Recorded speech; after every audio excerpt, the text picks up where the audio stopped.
বড় মানুষের মক্তব সব মসজিদে হওয়া দরকার। যদি সব মসজিদে যদি এরকম মক্তব হয় তা আমি ভাবি মসজিদে নামাজের কমি হবে না ইনশাআল্লাহ। বিসমিল্লাহির রহমানির রহিম।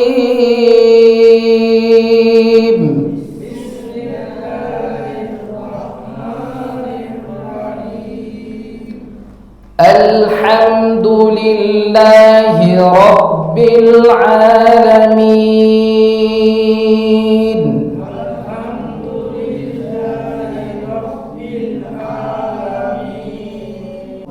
والذين يؤمنون بما أنزل إليك وما أنزل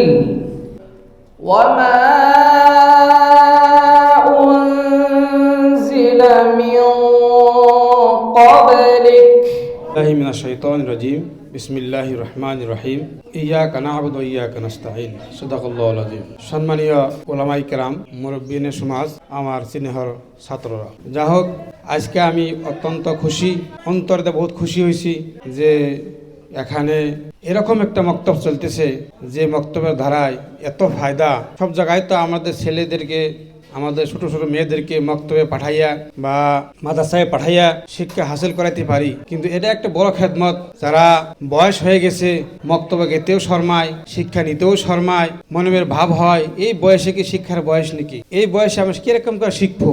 আলহামদুলিল্লাহ, বয়স শিক্ষার কিন্তু বয়স নাই। আমরা জানি আলিম উলামায়ে যারা আছেন, তারা জানেন শেখ সাদি রহমাতুল্লাহ আলাই, শেখ সাদি রহমাতুল্লাহ আলাই 40 বছর পরে শিক্ষা আরম্ভ করছিল। তারপরে কত বড় বড় কিতাব লিখছেন ফার্সি ভাষায়, বহুত বড় বড় কিতাব লিখছেন। সেই কিতাবগুলো এখন আমরা মাদ্রাসালারা পড়াই বা পড়ি। শিক্ষার কোনো শেষ নাই। আর শিক্ষা এরকম বস্তু, আমরা যত বড় আলিম হই না কেন, যত বড় মুফতি হই না কেন, আমরাও যদি মনে ভাবি যে আমার শিক্ষা শেষ, তেলে হবে না। মরার আগ পর্যন্ত আমরা তালিবে ইলম, মরার আগ পর্যন্ত আমরা শিক্ষা থাকতে হবে। সেই জন্য যদি আমরা বয়স যতই হোক না কেন, যদি আমরা মরার আগ পর্যন্ত যদি আমরা নিজেকে নিজে ছাত্র বলে ভাবি, তাহলে বিনা হিসেবে জান্নাতি, বিনা হিসেবে জান্নাতি। সবে মনে করবেন, দিনে যদি একটা ইসলামিক ভাষা শিখবার চেষ্টা করেন, মরার আগ পর্যন্ত যে কোনো কাজ করেন, বিজনেস করেন, কারবার করেন, চাকরি করেন, যে কোনো কাজ করেন, মনে মনে একটা ভাব নেবেন আমি ছাত্র। তাহলে আপনি টুকটাক যা গুনাহ হইতেছে, সগিরা কবিরা, কবিরা গুনাহ তওবা করলে আল্লাহ মাফ করবো, গুনার তো কোনো নাই। কতসম ইচ্ছাকৃত হয়, কতসম অনেক কিছু জানি না গুনাহ হইতেছে, এই গুনাহ তো মাফ হবো। তা আমি যদি ছাত্র হিসেবে থাকি, আর ছাত্র হিসেবে যদি আমি মারা যায়, তাহলে আমগো বিনা হিসেবে জান্নাতি। এই আল্লাহ তাআলা ওয়াদা করছে, কোরআনে হাদিসে ওয়াদা করছে। সেই জন্য আমরা সবাই ছাত্র থাকতে চেষ্টা করব।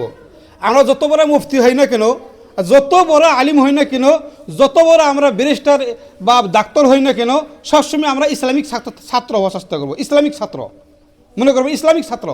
দিনে একটা হাদিসও যদি মুখস্থ করি, অল্প অল্প, দিনে না সপ্তাহে যদি একটা হাদিস মুখস্থ করি, বা মাসে যদি কিছু কিছু ইসলামিক জ্ঞান হাজির করি, আর মনে একটা ভাব নেই, আমি যদি ইচ্ছা মনের ভিতরে যদি অল্প যদি থাকে মনের ভিতরে যে আমি ইসলামিক শিক্ষা গ্রহণ করব, ইসলামিক শিক্ষা হাসিল করব, আর ইচ্ছা যদি থাকে, আর যদি নিজেকে নিজে ছাত্র বলে ভাবেন, ইসলামিক ছাত্র বলে ভাবেন, মরার আগ পর্যন্ত, তে আর আমাকেও চিন্তা নাই, মরার পরে আর চিন্তা নাই। সেই জন্যে আমি অনুরোধ করবো সবাইকে, মরার আগ পর্যন্ত কোনো ছাত্রর ভাবটা ছাড়বেন না। আমি বড় বড় অনুষ্ঠান চালাইতেছি, তাই আমি ছাত্র, ওখানে ছাত্র, শিক্ষার শেষ নাই। আমি ওখানেও দারুল দেওবন্দের হুজুরকে কোনো মশলা মাসাল যদি আমরা বুঝে না আসে, হাদিস কোরআন যদি বুঝে না আসে, আমি দারুল দেওবন্দে ফোন করি, মাওলানা মুনুর সাহেবের কাছে ফোন করি, জায়গায় ফোন করে একজন মানুষের তো আমার এই মশলা জিজ্ঞাসা করছি, তাকে জবাব দিতে হবে।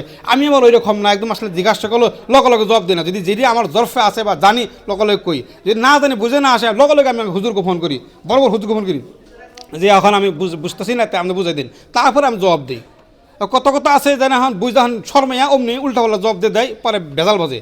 আমি তা না, মশলা জিজ্ঞাসা করলে যা আগে না বুঝলে আমি আগে সময় নেই, আমার একটা দিন সময় দেন, তারপরে জবাব দিই। তো ছাত্র না, তাহলে আমিও সবাই ছাত্র, আমরা তো সবাই ছাত্র হিসেবে থাকবেন, ইনশাল্লাহ কামিয়াব হবেন ইনশাল্লাহ।